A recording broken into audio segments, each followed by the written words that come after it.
မြင်တွေ့ရမှာဖြစ်လို့အတူရုပ်ရှင်ဇာတ်ကားကြီးကစိတ်အပိုင်းပြည့်စုံတဲ့ဇာတ်ကား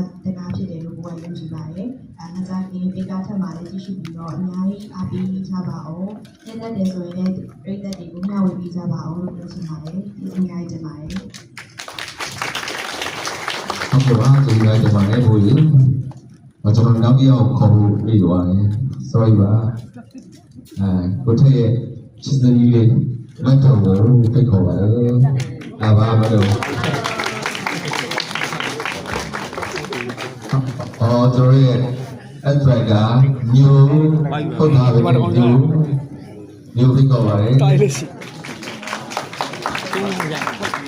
คนนี้ครับဟာရောကွာနေ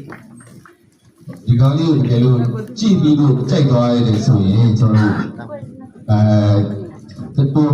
ပြီးတော့ပြန် share ပေးကြပါအောင်နော်ဒီကောင်လေးနဲ့ပတ်သက်ပြီးကျေးဇူးများတင်ပါတယ်လုံးဝโอเคအဲ့တော့မပြစကားလေးပြောပြအောင်အားလုံးမင်္ဂလာပါအခုဒီအတူဆိုတဲ့ဇာတ်ကားလေးကတော့ကျမတို့ဒီ